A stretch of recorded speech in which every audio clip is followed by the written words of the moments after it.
aqui vamos retomar a figura de Pitágoras, que neste caso, não como Ulisses, digamos, enfim, ou mais, Orfeu Dionisos, nesse caso, Pitágoras é uma pessoa real que tem biografia muito escura em grande parte, mas sabemos que Pitágoras não é um mito, ou no sentido religioso dos gregos. Pitágoras é um sábio grego do século V a.C.,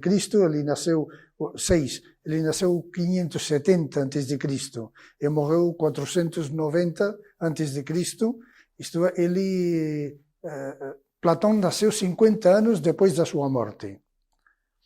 São duas gerações de diferença, esses são os chamados pré-socráticos. Sócrates é o mestre de Platão, mas na realidade, enfim, talvez Arquitas é o mestre de Platão, mas não sabemos. De fato, são duas gerações que separam. O último dos pré-socráticos, os mais antigos são do século VIII. Bom, Pitágoras, esse sábio, ele cria uma escola que na realidade é a escola órfica, uma escola de pensamento, uma forma de expressar a sabedoria tradicional antiga, que era muito similar ao orfismo, que já existia no século VI a.C. Pensemos Pitágoras, o nome de Pitágoras, Pitagoré, Pítia, a serpente Pitón. Pítia era o oráculo de Delfos, o oráculo apolíneo, que já existia no século VIII a.C. E a fonte de Castália, que tem uma fonte, não sei se agora está seca, mas tinha várias fontes, e essa tradição oracular, como em Delfos, a Pítia era uma mulher que entrava em transe. Mas ela não era uma canalizadora, no sentido de hoje tem canalizadoras que canalizam Saint Germain, San Antônio, São José, ou não sei, enfim, é outra coisa. Porque a canalização vem de embaixo, vem do fundamento e se expressa em palavras na Pítia, que é muito diferente. Por isso, é uma serpente Pitón. Então, vemos a alusão, por exemplo, pode pensar numa analogia, na Kundalini, é uma forma de falar o mesmo dos hindus. Uma serpente a Kundalini, essa serpente está em nós. Então, ela recebe a inspiração e fala de forma críptica, o oráculo falou. Então, Pitagoré significa o discurso, palavras pronunciadas pela Pítia. Esse é o nome de Pitágoras, que ele escolheu, talvez. Ou seus pais puseram esse nome para ele, não sabemos. A sua palavra era a verdade, como a Bíblia é a verdade, ou os Upanishads são a verdade. A tradição original sempre é oral. A Ilíada, a Odisseia eram poemas hexâmetros orais e se recitavam oralmente, não se escrevia. Os Vedas igual, era tradição oral, se escreveu depois. Cristo não escreveu nada. O Corão não foi escrito por Mohammed. Ele ensinava oralmente, transmitia oralmente a sabedoria. Como Cristo não ensinou, não escreveu nada, foram os seus discípulos. Isso se dá em todas as tradições. Os livros revelados são o fruto dos ensinamentos orais, da Torá, do Corão, do Tao Te Ching, dos Upanishads, dos Vedas, e sempre dos Evangelhos, sempre assim. Então, nem se podia, digamos, pronunciar seu nome. Então, ele se dirigiam a ele dizendo autozefá. Ele falou. Não Pitágoras falou. Ele falou. Autozefá. Isso é a verdade, é o oráculo. Autozefá é o Magister Dix? Autozefá, sim. Ele Dixit, sim, Dixit. Autos ele e falar. Falou. E, bom, lá se, onde canalizava, digamos, digo canalizava para entender, porque não era uma canalização digamos, de natureza espírita, que eu creio que é normalmente as canalizações que me contam aqui no Brasil e na Espanha também. Canalizam São Germain. Primeiro, eu não sei se São Germain era um filho de Deus, então não sei. Mas o que recebe quando você está inspirado, está captando o que está no ar é uma mistura absoluta. Isso não digo eu, é a tradição. Os ocultistas franceses, muito expertos da Belle Époque, 1880, 1900, sabiam muito bem que tudo isso, cuidado, porque a mistura no mundo sublunar é a mesma que em mim. O puro e o impuro estão misturados inextricavelmente. E, além de tudo, os espíritos são histriônicos. Esta é uma tradição, um conhecimento que vem da antiguidade. Se você invoca Isis, o primeiro que passa por aqui diz que ele é Isis. E não invento nada. É assim. Então, tem bons médiums que podem captar coisas, digamos, autênticas. Bom, a ruína da comunidade, porque Pitágoras fundou uma comunidade iniciática que era um mosteiro, de fato, onde não havia propriedade privada, como no mosteiro. Tudo é propriedade do mosteiro. Então os monges aportavam o que tinham, os membros dessa comunidade iniciática em Crotona, na Grécia, e aí se fazia a vida em comum e se recebia o ensinamento do mestre, que era um mestre, um sábio vivo, que é um privilégio ter um sábio vivo, porque imagina, Cristo faz 2000 anos, enfim. Aí temos Louis Catillon, antes tem Filaret, mas não, são poucos, não é todos os 20 anos que aparece um sábio. Santidade, sim, é mais comum. Então, essa comunidade, dirigida por Pitágoras, teve um problema muito importante quando começou a entrar na política da cidade. Imediatamente, a política comeu eles e terminaram destruindo o mosteiro, a comunidade, e assassinando muitos dos seus membros. Pitágoras teve que sair, fugir. No ano 508 aconteceu isso. Aqui tem história, nesse caso tem história. Então, Pitágoras fugiu para Metoponto e morreu lá no ano 490 a.C. Isto é, final do século V a.C. Até aqui, digamos, tinha tudo o que vai seguir é o que explicaram os discípulos de Pitágoras, porque Pitágoras não escreveu, ainda que dizem, sim, escreveu um livro, mas se perdeu, que é o Discurso Sagrado. Mas nem os neopitagóricos, discípulos mais próximos, como Filolau, puderam citar nenhum fragmento desse texto. Mas, sim, daí, desse discurso sagrado, saiu os versos de ouro de Pitágoras, que não são escritos por Pitágoras, que não escreveu nada. São de seus discípulos, com ensinamentos de Pitágoras. Eles fazem um extenso poema de hexámetros, que era uma forma comum na poesia grega, na época, em hexámetros, e esses são os versos de ouro, que é um texto iniciático e que dá a forma, as pautas também morais, éticas e iniciáticas a seguir. E tudo que as sentenças, os aforismos, tudo os ensinamentos, os graus, os 7 graus da comunidade iniciática, tudo isso os discípulos explicaram depois. Porque durante muitas décadas ninguém falou nada.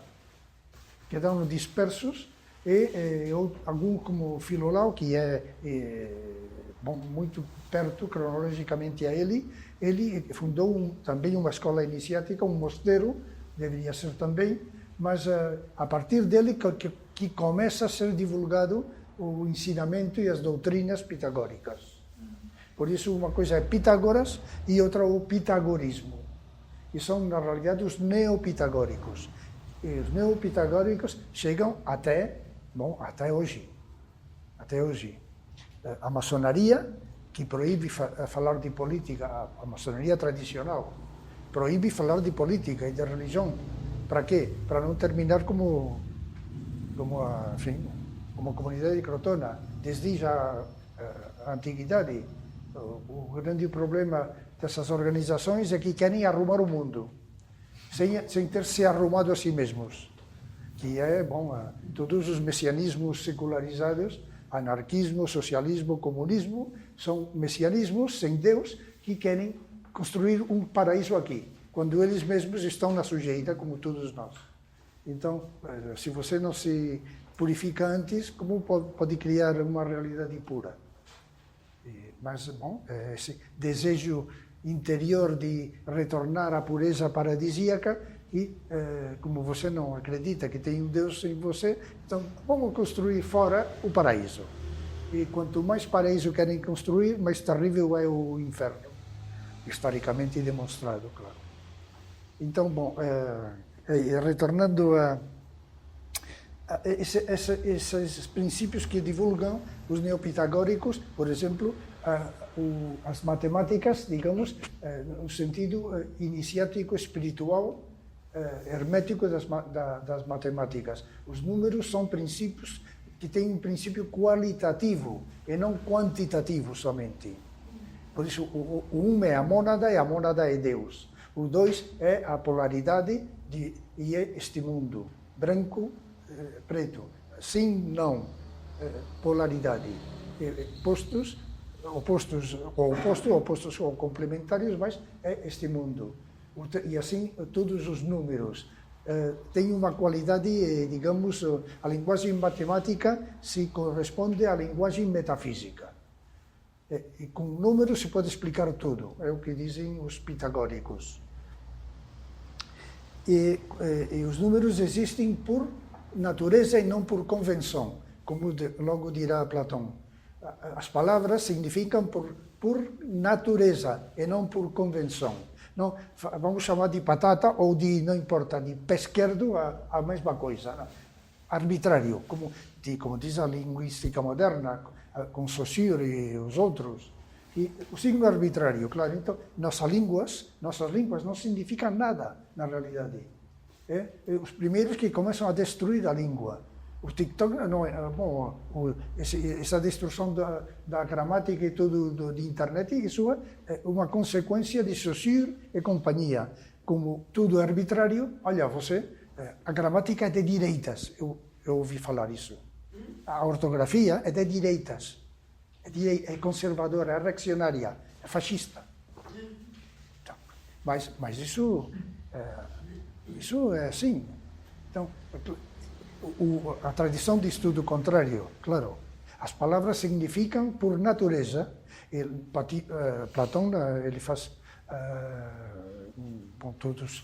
tem um título das suas obras, uma das suas obras que se dedica a justificar por que as palavras significam por natureza. Tudo isso vem de Pitágoras, porque Pitágoras é mestre indireto de Platão. Platão divulga o pitagorismo. Critias e outros. Ele divulga o pitagorismo e seu amigo e mestre Arquitas é um pitagórico. Ensinamentos e princípios. A amizade. Amizade é um termo elogiado e repetido pelos pitagóricos. A filia, a amizade.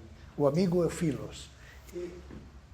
até Cicerone escreve um livro sobre a amicítia, de amicítia. Um livro, o Cicerone, o filósofo latino, escreve um livro sobre a amizade, porque ele é pitagórico, claro.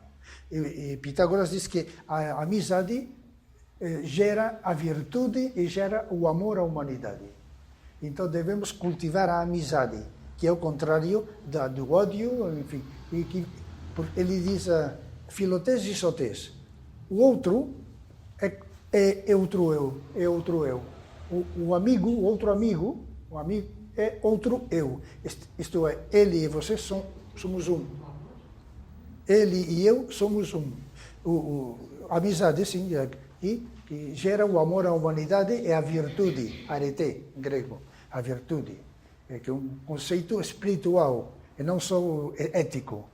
A virtude, toda a literatura, a religião grega exalta a arete, a virtude dos heróis, a coragem e virtude dos heróis. Uma pessoa sem virtude é uma pessoa baixa, uma pessoa miserável, porque não tem arete, não tem virtude. Em São João, por exemplo, esse canto à unidade através de filotés e sotés, o outro sou eu, e ele eu sou ele e ele é eu. São João, aí no Evangelho 15, 12 e 17, vós sois os meus amigos, e todos somos um. Isso é pitagorismo no Evangelho. O pitagorismo é o rio subterrâneo que alimenta a tradição hermética dos textos revelados dos grandes filósofos posteriores a Pitágoras. Está em tudo. É como um pouco de azeite numa jarra. Está em toda parte. Esses versos de ouro, que eu tenho aqui uma edição grego-francesa, que é bom ter, se você sabe um pouco de grego, muito melhor, porque aqui, por exemplo, eles falam, não sei, os gênios terrestres veneram os gênios terrestres, versos de ouro. Venera os gênios terrestres, um gênio, para nós, é um nomo, não, é daimon em grego, graças a Deus que está aqui em grego. O daimon, para o grego antigo, é o Deus nele. O daimon de Sócrates era proverbial, porque era a pítia dele. O daimon de Sócrates era o oráculo dele, era o bom daimon. Mas depois daimon sofreu alterações de conteúdo e ficou demônio. Daimon, demônio, porque no Evangelho daimon se usa como demônio, no sentido negativo. E também tem isso era uma força que pode ser positiva ou negativa, pura em Sócrates e impura nos daimons que possuem uma pessoa. Está no Evangelho esse termo, demônio, daimon, em grego. E outra característica de toda a sabedoria grega é o ecumenismo, digamos assim, o interreligioso. Os gregos dizem Dionisos é Osíris, é o mesmo. Deméter é Ísis. E Hierocles, que já é do século V, ele diz a essa harmonia, porque na realidade todas as religiões, todas as escolas iniciáticas têm um só fundamento e falam o mesmo em diferentes chaves ou línguas. E isso ele chamou de sinfonia. Hoje somos uma sinfonia, uma construção bem feita, que tem uma unidade musical. Então, isso é sinfonia. Hierocles, de Alexandria, um neopitagórico já posterior a Jamblyco, Proclo e Plutarco, século V. E mais simples, que já citei algumas vezes, Numênio de Apamea, século II depois de Cristo. Numênio diz, Platão é Moisés falando em grego. É o mesmo tudo. A Bíblia, a religião grega, a religião egípcia, Platão, tudo é uma só sabedoria universal. Então, o autoexame, que depois a igreja, não sei se todas, o autoexame diário. Eles deviam fazer ao final do dia um exame das suas ações e pensamentos e palavras perante o dia. Qual era ruim, qual era bom, e para se melhorar. Era na perspectiva espiritual, mas também na perspectiva da arete, da virtude, de ter virtude, de ser uma pessoa virtuosa e também de ser fiel com o Deus e os deuses. O autoexame era a psicostase. Psico, em grego, é alma imortal, porque também é um termo que está aqui com o sentido de alma imortal, psique, que Platão usa exatamente igual a maioria. Psique, porque hoje psicologia é outra profanação, desviação, destruição de termos que são tradicionais, que vêm da antiguidade e que Platão justifica, porque a alma imortal deve ser chamada de psique e não outro nome. Neuma ninguém usa neuma na antiguidade. Até século I, o Evangelho. E nos Evangelhos o corpo astral é pneuma, e a alma imortal é psique. E aqui igual, os versos de ouro, Pitágoras, na realidade Platão é um pitagórico que divulga como ninguém o pitagorismo. E depois os neopitagóricos que seguem, os neoplatônicos. Bem, e eles têm, digamos, esse aspecto de aperfeiçoamento ético pessoal e espiritual ao mesmo tempo. Então, já abandonam a política porque foram assassinados por culpa da política. Então já falam de matemática, de geometria, de astronomia, falam das ciências sagradas e já não falam mais de política. Só Platão que repesca na República a história da política, que vem de Pitágoras. Vamos fazer a cidade ideal, que parece comunismo, porque não há propriedade privada como no mosteiro de Pitágoras. Mas claro, há toda a cidade.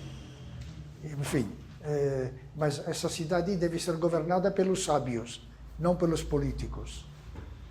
Então, enfim, bom, é uma digressão. Cultivar essa purificação interior com a ajuda da providência de Zeus e a providência. Não era que você mesmo se purifica. Graças a Deus, diríamos hoje, a providência, que é um termo grego, que passou ao cristianismo, a providência. Graças a Deus e a providência que provê a você. E o termo, depois podemos citar outra vez, conhece-te a ti mesmo, notis auton. O notis auton é pitagórico, não é platônico. Isso o dizia Pitágoras. E quem divulga isso? Platão. Conhece-te a ti mesmo em sentido não psicológico, não. Conhece-te a ti mesmo, o ti mesmo é teu Deus, tua centelha divina. Então é assim que você, digamos, vai triunfar. Claro, triunfar no sentido espiritual. Conhece-te a ti mesmo. E em Delfos, aí no templo de Apolo, onde estava a Pítia, e aí estava escrito: conhece-te a ti mesmo e conhecerás o universo e os deuses. O pitagorismo está um pouco a medula da tradição espiritual e iniciática grega. O vegetarianismo, outro princípio, mas não só Pitágoras, era comum aos pré-socráticos e também a Platão e outros, de ser vegetarianos e procurar não matar animais, ser vegetarianos, não comer carne de animais, proibir o sacrifício de animais nos rituais, que finalmente até o século I, com o cristianismo, com o triunfo do cristianismo, se continuou fazendo sacrifícios de animais. O cristianismo o proibiu já definitivamente. Princípio pitagórico. Respeitar a vida em todas as suas manifestações, evitar a guerra, condenar a guerra, o pacifismo, diríamos hoje, praticar a generosidade em todos os aspectos, ser generoso, imitando a Deus, que é o mais generoso, e se afastar dos vícios, combater as paixões. Os vícios, ele dizia, olha, tem que, aqui nos versos de ouro, você tem que controlar o corpo, as emoções e o sexo. Não tem que matar o sexo, não, tem que controlar. E se repete muitas vezes nos versos de ouro. O secreto está na medida. Na medida. Por isso, um axioma grego que, não sei se é pitagórico, de nada demasiado. Não sei se é pitagórico. Combater as paixões, porque são a causa de todos os maus. Hierócles diz. Combater as paixões, que são a causa de todos os males. Conhece-te a ti mesmo e te liberarás de todas as paixões, dirá o mesmo Hierócles de Alexandria. Ele comenta os versos de ouro. Porque esse conhecimento, como dizia, não tem nada a ver com a psicologia moderna, que pretende chegar a um fundo que é um fundo sujo. Não é o Deus em nós. E conhece-te a ti mesmo é fruto de uma revelação. Porque sem a bênção de Deus, ou da providência, não se vai abrir o segredo. Como dizia anteontem, o céu tem a chave da nossa porta, que abre o segredo em nós, lá está nosso Deus.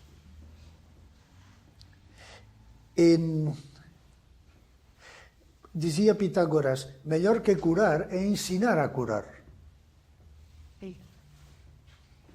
É respeitar a natureza, é respeitar o mundo e a vida em todas as suas manifestações. Porque como tudo é uma criação divina, devemos respeitar toda a criação, todos os seres criados. A respeito. Porque o universo é um ser vivo. Isso não é só pitagórico. Isso está em Oriente e em Ocidente. O universo inteiro é um ser vivo. Mas, claro, não vemos, não percebemos. Bom, se pode perceber algum aspecto que realmente tudo é um tudo vivo. Onde esse grande mar universal, mar sutil, onde todos vivemos. Outro princípio ensinado por Pitágoras é a ataraxia, que é um termo grego. E é a calma, a serenidade completa do corpo, das emoções e da mente. Chegar, digamos, a um estado que todas essas técnicas de meditação, desde muito antigo, perseguem isso. O que você pode fazer? Isso sim pode, até um certo nível, você pode chegar a ser consciência sem sucessos emocionais, sem acontecimentos ou sucessos emocionais nem mentais, sem perder a consciência. Pois se dormiu, já perdeu a consciência. É estar acordado, mas sem atividade mental, nem emocional, nem corporal. E com a respiração, enfim. Eles tinham suas técnicas que são universais. As técnicas hindus eram conhecidas dos gregos, dos egípcios, porque seguramente eram as mesmas. Mas aí o hinduísmo com o yoga, digamos, trabalhou especialmente esses aspectos. Essa serenidade interior, praticar todos os seus membros a ataraxia. E uma coisa muito importante, que não era só dos pitagóricos, mas é admitir a mulher na iniciação. Mas ela tinha funções femininas, porque a tradição diz que a mulher é mulher e homem é homem, enfim, e que é o natural. Então, mas ela pode ser iniciada naturalmente.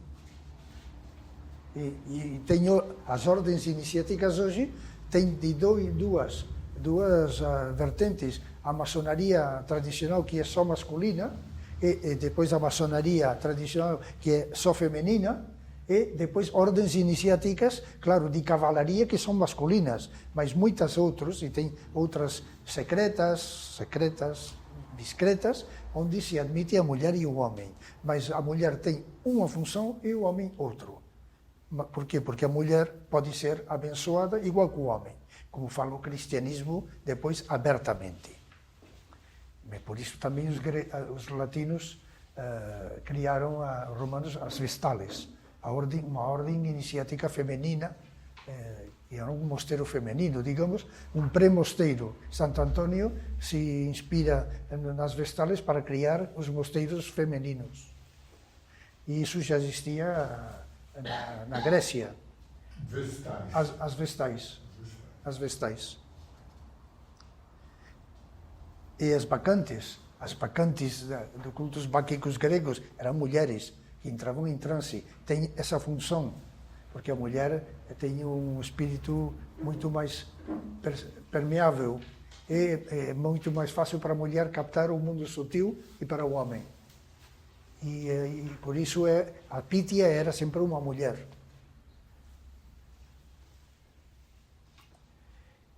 Há 3 princípios que são já proverbiais, sobretudo o silêncio.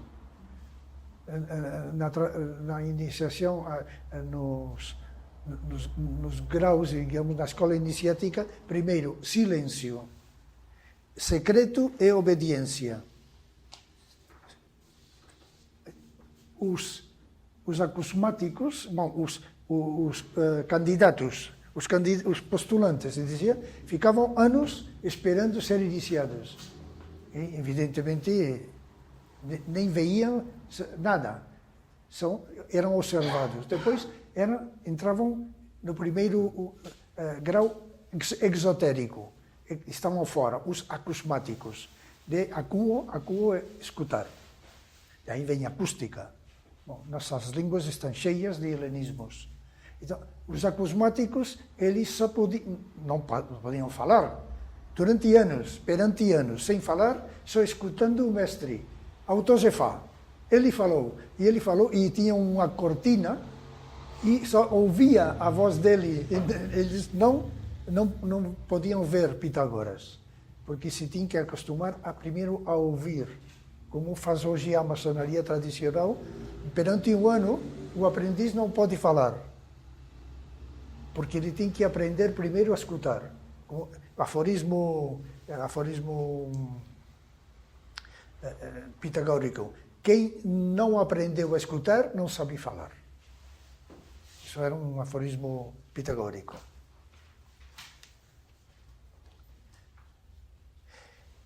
Porque o mestre falava, não escrevia. Não, olha, doutrina, essa cópia, reparte, tem que aprender isso. Não, é tradição oral.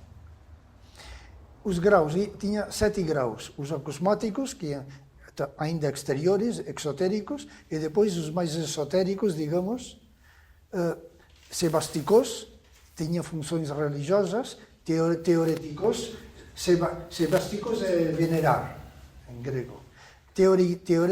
Teoréticos, que é doutrina, teoria, estudos especulativos, os físicos, que estudam a natureza, physis em grego, os físicos, os políticos, que se ocupavam dos assuntos sociais e políticos, e depois os matematicoi e fisicoi, que eram os mais herméticos, estudavam um sentido mais profundo, os últimos graus, que eram o mesmo, os 7 graus.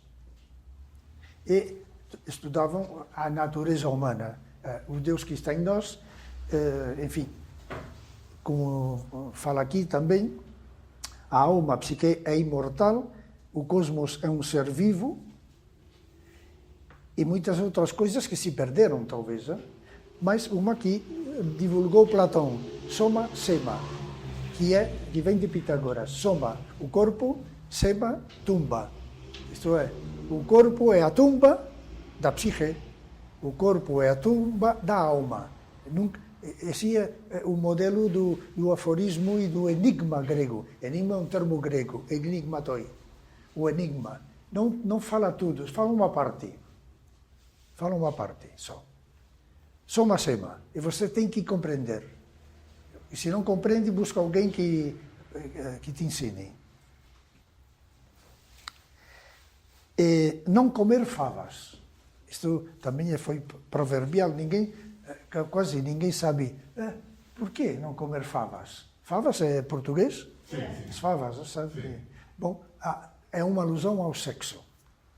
Depois, outro, não ferir o fogo com uma faca. Não ferir o fogo com uma faca. E não provocar a ira dos demais, nem dos poderosos, sobretudo. Não ferir o fogo com uma faca. Olha a forma de expressar e de ensinar. Tudo metafórico, simbólico. Não comas coração.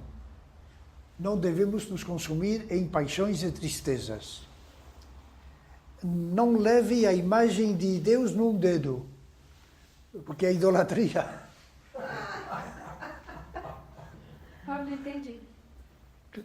A imagem de Deus aí num dedo. Põe a imagem aqui. Põe a imagem aqui. Você está adorando o seu dedo. Não se levantar da cama com o pé esquerdo. Isso está em todas as tradições. A esquerda é o mau lugar, é o mau lado. Começar o dia com o pé direito. Sim. Porque a direita é digamos, a parte divina do homem e a esquerda é a parte carnal. Não urines olhando ao sol. Não urines olhando o sol. Claro, porque é Deus, olha, irreverente. Não des a tua mão direita à ligeira. Isto é, a tua parte divina não se deve dar assim a ligeira ou comunicar a ligeira. O que é ligeira? Fácil. A la ligeira. Para qualquer um. A ligeira. É uma coisa que você... Assim. Toma. Sim. Não faça isso. Facilmente. Outra. Evita as facas afiladas. Não ferir com palavras inutilmente. Como diz o Evangelho, o que contamina o homem é o que sai da boca, não o que entra. Que é assim.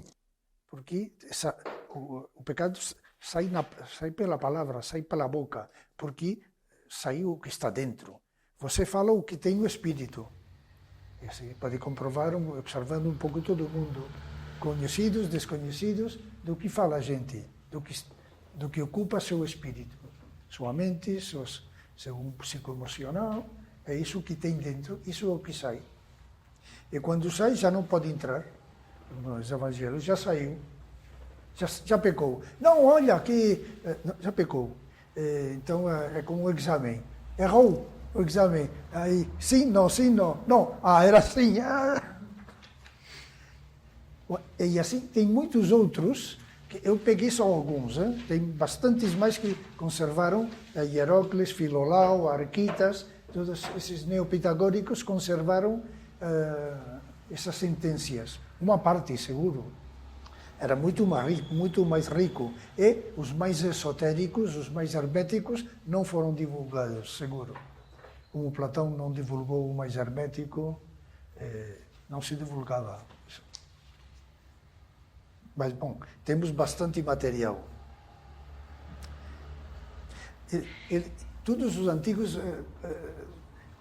eles cultivam o aforismo, o enigma, a sentença, porque eles dizem, olha, em poucas palavras se diz tudo, e não diga tudo claramente, obriga ao leitor a reflexionar, a reler e a buscar o sentido profundo. Se ele não compreende, que busque alguém, um mestre que instruya ele.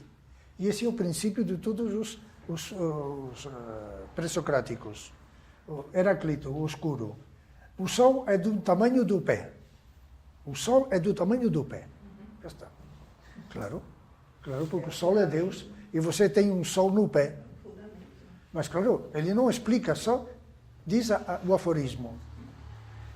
Hermes dorme aos acordados e acorda aos dormidos.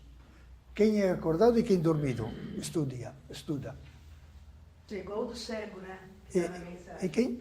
Dos cegos, que Deus vai Sim, é como cego, curar sim. os cegos Sim, que vêm, sim, para ver. Não. E os que vêm, ele vai tornar cegos. sim. E que isso está no Evangelho. É. O Evangelho tem muito pitagorismo também.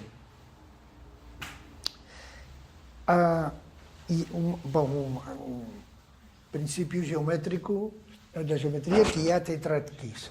Isso sim, isso foi muito divulgado.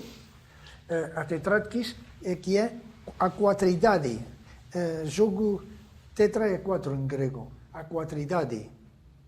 Essa quatridade são a soma dos primeiros 4 números. 1 mais 2 mais 3 mais 4, 10. A década divina. E a década é 1, que é a mônada. Mas, a década sagrada, que é a tetrádquis, era para eles, e para a tradição hermética, uma imagem geométrica da divindade, do Criador, de Zeus. Pitágoras jurava pela tetrádquis. A tetrádquis, além de todas as suas derivações, digamos, aritméticas, geométricas, e todos os ensinamentos que contém, metafisicamente, digamos assim, é Zeus, o Zeus Pai, é o demiurgo que é o criador deste mundo para os gregos. E depois os gnósticos falavam do demiurgo que é um ser, um Deus ruim que criou este mundo, enfim, uma confusão. Não. A tetrádquis é assimilada a Zeus. Zeus é Deus, o Deus criador, o Deus Pai do cristianismo. Pai nosso que estais no céu, é Zeus. Pode dizer, Zeus nosso que estais no céu. Você está falando o mesmo. É um triângulo retângulo. Bom, eu não vou entrar aqui, mas um símbolo, que é uma figura geométrica que definia os pitagóricos. É a pentalfa, a estrela de 5 pontos. Penta, em grego, é 5. E entre os pitagóricos, como o peixe nos cristãos, os pitagóricos escreviam assim, sem apartar, contínuo, sem tirar a caneta. A pentalfa é o símbolo, por excelência, do pitagorismo. Por quê? Bom, 5 tem 5 pontas. 5 é a união, tudo isso é pitagorismo, claro, é a união do primeiro número macho, 3, e o primeiro número fêmea, que é 5, 2. 3 mais 2, 5. E 5 é como a metade de imagem do 10. 5, 5, 10. A década tem origem no 5. O 5 é que em grego a penta é uma alusão, é a estrela de 5 pontas, é um modelo, digamos, paradigmático do número da proporção áurea, 1,6, 18. Aqui, todas as interseções das cores, tudo é em proporção áurea. Tudo, a pentalfa é proporção áurea. Então, isto era conhecido pelos babilônios, mas eles desenvolveram, digamos, geométrica, aritmética e filosófica e metafisicamente a pentalfa. Toda ela é proporção áurea, mas o que acontece com a proporção áurea? Que a vida, e Deus trabalha com o número π e sobretudo com o número φ, que é a proporção áurea. Nós estamos feitos de proporção áurea. O universo inteiro, tudo obedece a uma proporção áurea. Portanto, o Criador, o Deus Pai, Zeus, trabalha, cria em proporção áurea. E 5, em grego, que é penta, vem de pan, a raiz é pan. E pan é tudo em grego.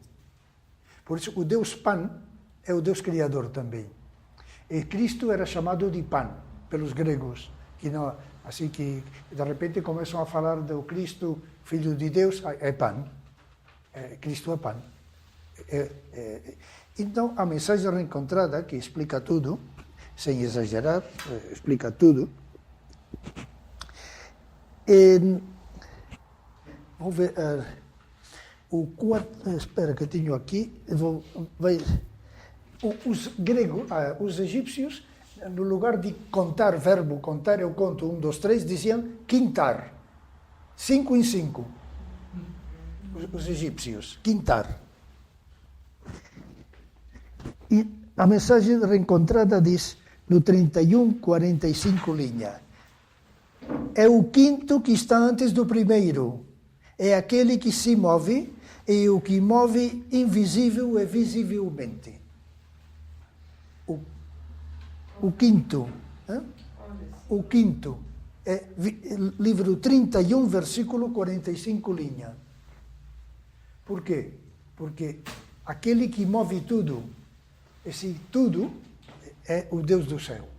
É a alma do mundo em termos platônicos. É o centro do grande alma do mundo, ele é a origem, ele move, e se está movendo, ele move tudo. Ele move ela, ele dá força para ela, e ela cria tudo o que está no universo. Mas ele é a origem de tudo. E é o 5, Pan, tudo. É um. Na realidade é um. Mas esse 5 está antes de 1. Porque é a origem da origem da origem. Aquilo incognoscível, que também fala a tradição, enfim, sufi, islâmica, hindu, enfim, ocidental. O incognoscível, o Ein Sof da Cabala judaica. E esse é o 5, tudo que está antes que tudo. Isso é pitagorismo, que está na mensagem, claro, explicado. Además, a mensagem explica mais, claro. 461 linha.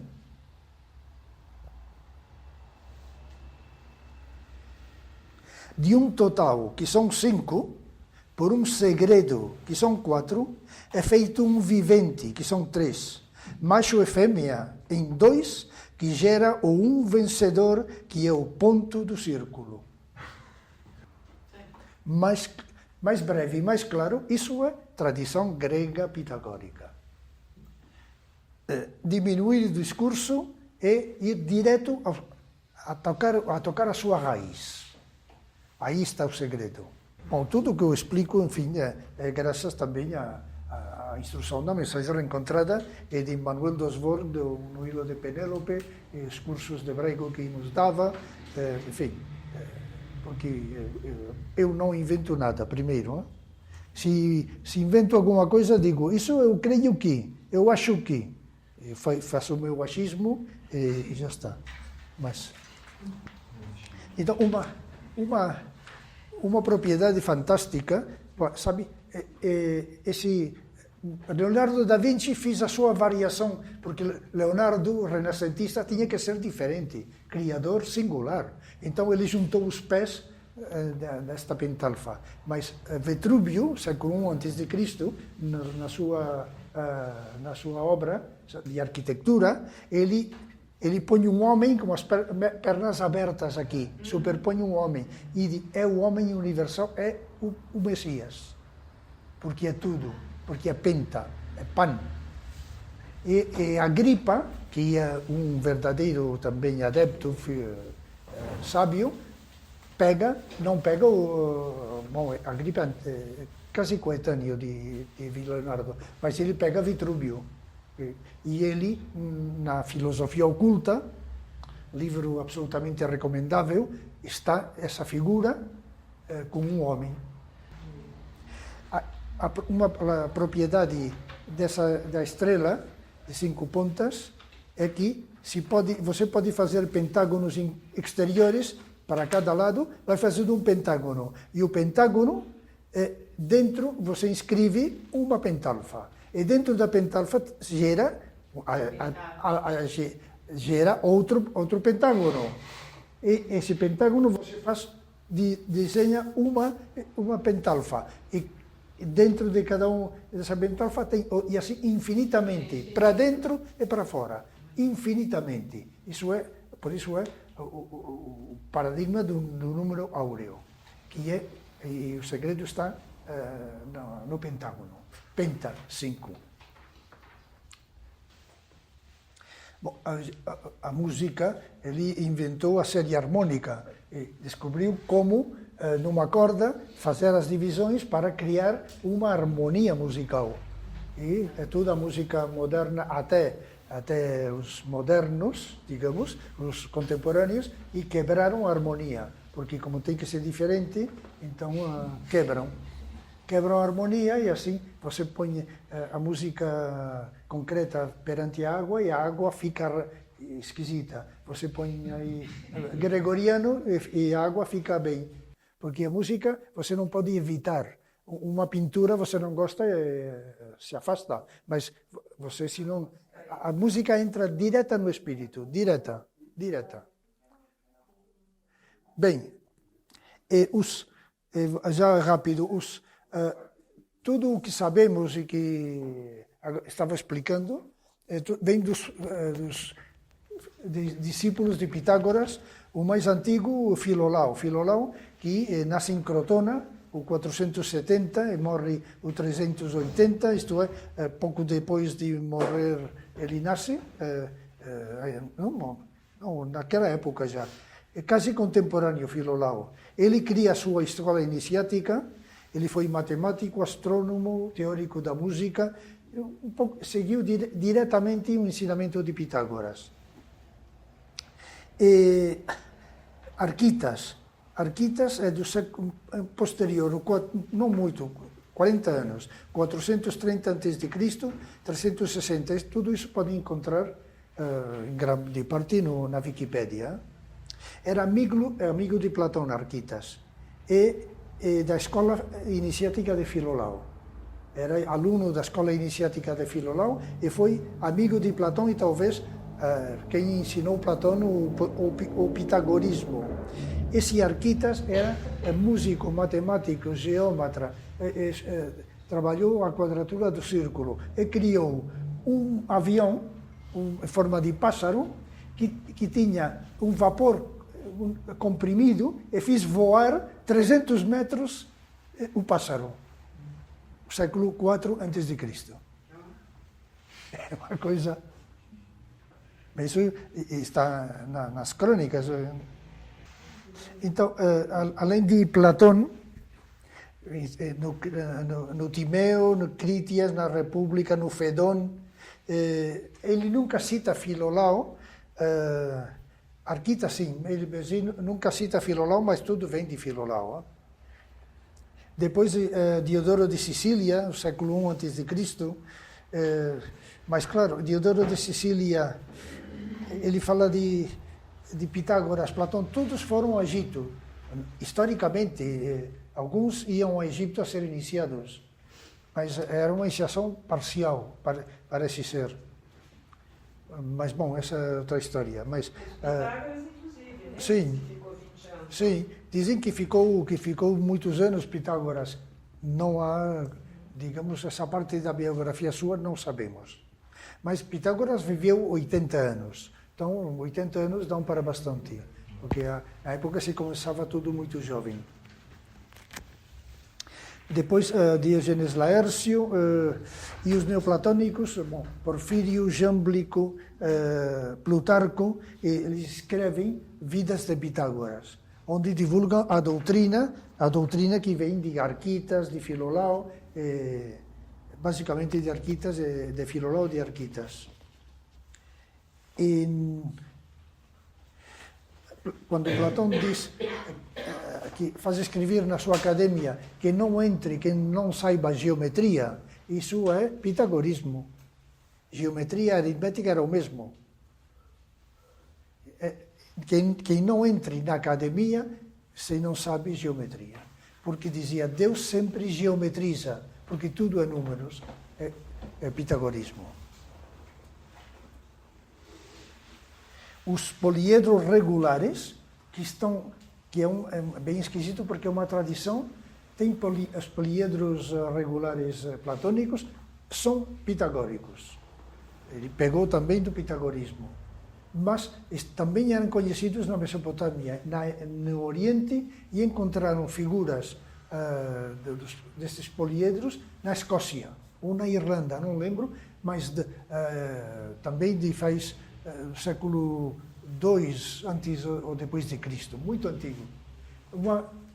Não sei como, enfim, o espírito inspira, porque a comunicação é bastante impensável. É como a cruz gamada, a svástica.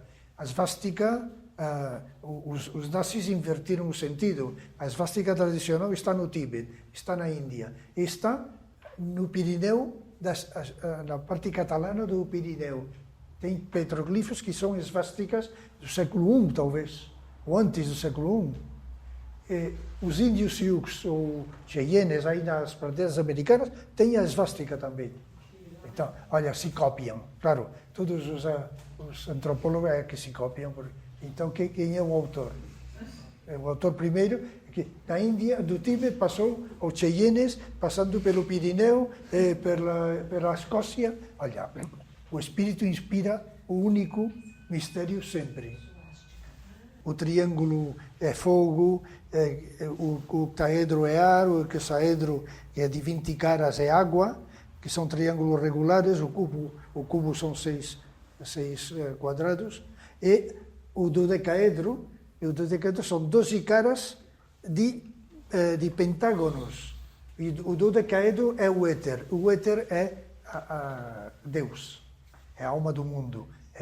Para os gregos, o éter é a residência dos imortais, isto é, a vida divina. A vida divina pura é o dodecaedro. O dodecaedro é uma realidade feita de pentágonos.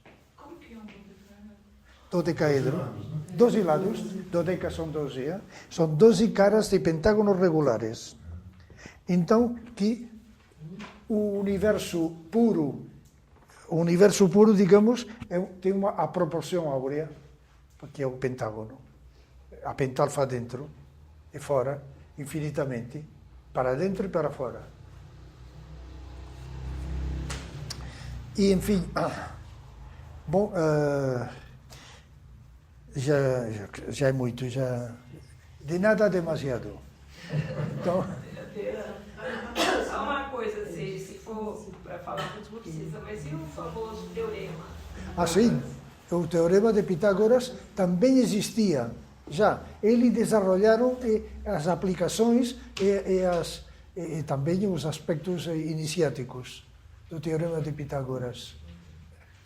E a soma dos catetos é a soma da hipotenusa, os quadrados da hipotenusa são a soma dos catetos, que é 25, 9, 16, 9 e 25. Você faz quadradinhos, aí faz um quadrado aqui, vai pondo quadrados, são a mesma soma. Isso tem derivações que eu não sei matemática nem geometria, mas tem, por exemplo, Plutarco pega o triângulo, este triângulo, e diz que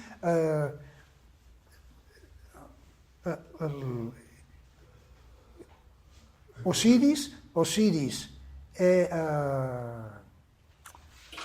como se diz, a hipotenusa é Horus. O nome Cateto. o cateto é Osíris e a de embaixo é Ísis. Isto é, o triângulo é uma forma de falar de ele e ela e o filho.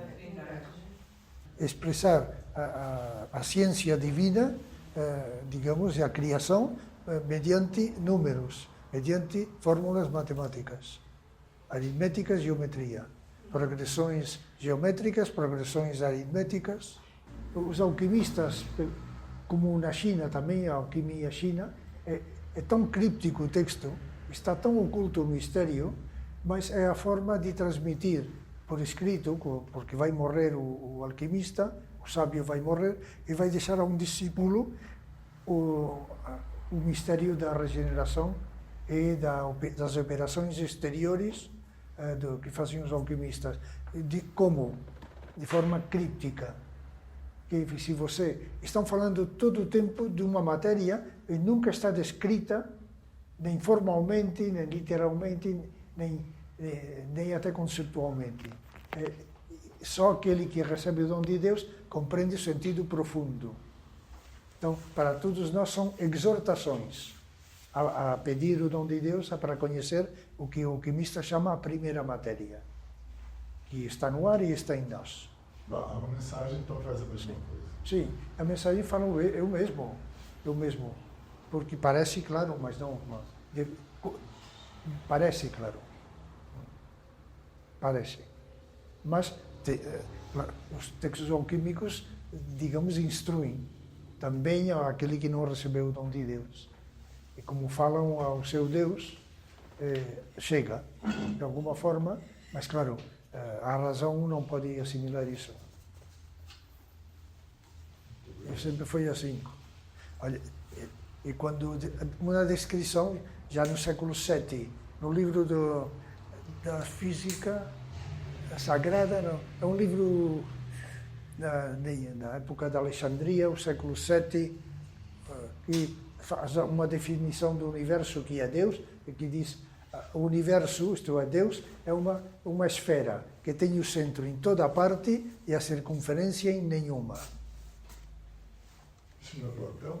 Não, isso está no livro dos Secretos dos Filósofos, uma coisa assim, século VII. Isso está numa obra que eu tenho francês. Repete a fórmula, por favor. Que Deus, ou o universo, que é o sinônimos, é uma esfera que tem o centro em toda a parte e a circunferência em nenhuma.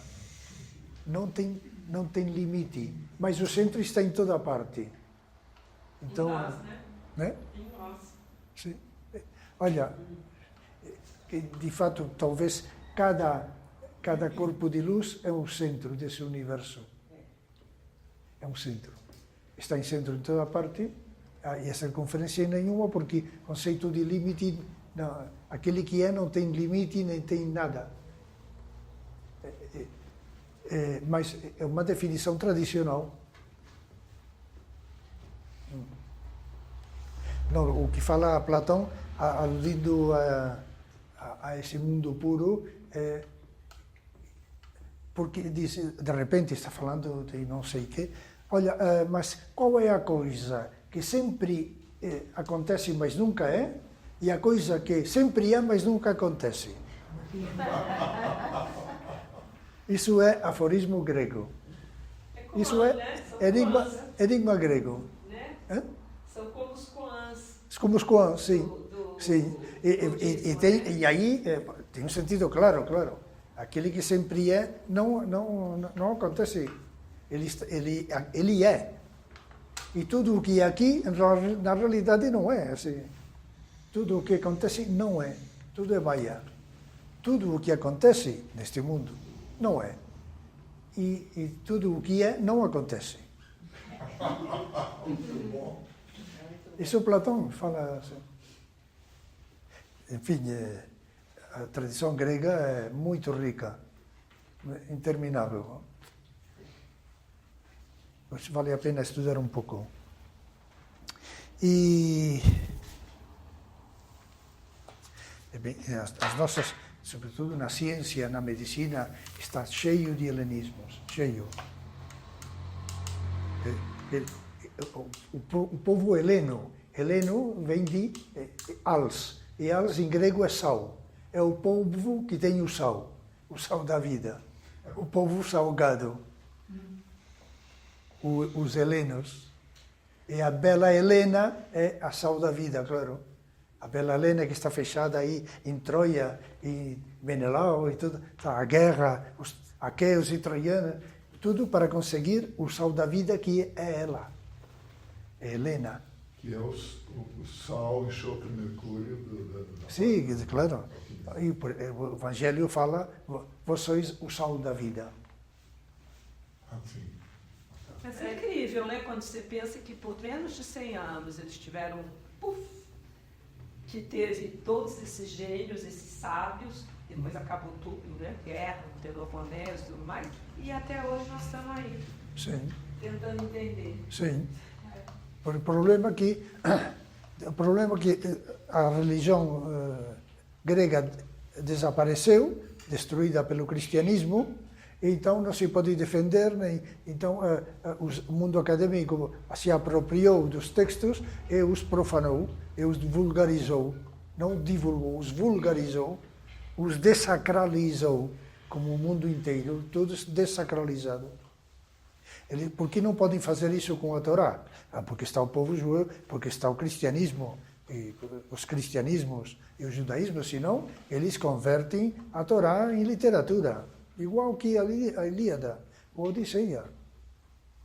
É a praga de Ocidente, uma praga mundial, depois, a partir do século XVIII.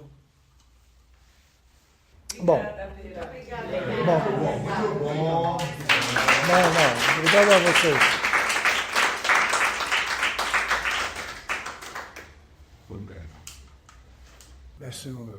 Relendo, frequentando, porque não é exagerado, toda a sabedoria universal, tradicional está aqui.